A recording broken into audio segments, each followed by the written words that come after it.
Lupondoza nkomo kubetha umoya ilizwe lihle lamkela ubomi.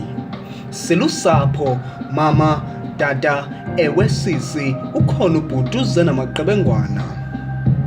Yenyuke emaxhantini inkunzi namajenxeba kujika ilanga kunamba amathunzi.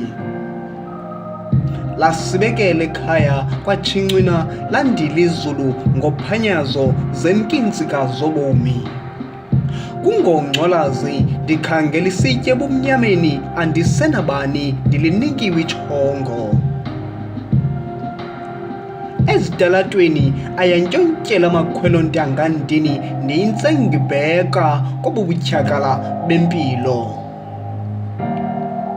Liyangongoza uvalo nditsibudlwa bhiya ezitalatweni ndingasenabani ndiphuthunywa ziziyalo ndoyika ukwephula umthetho kamthetho.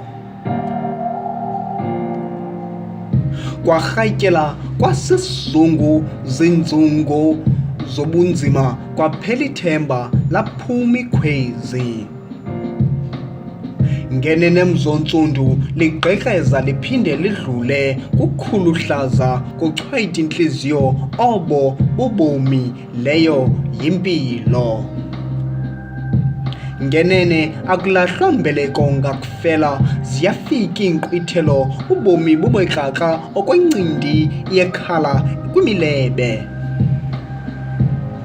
Laphuma ilanga kuyokozela ithemba kuqhwesha intaka kusala ubugokra ndomelele.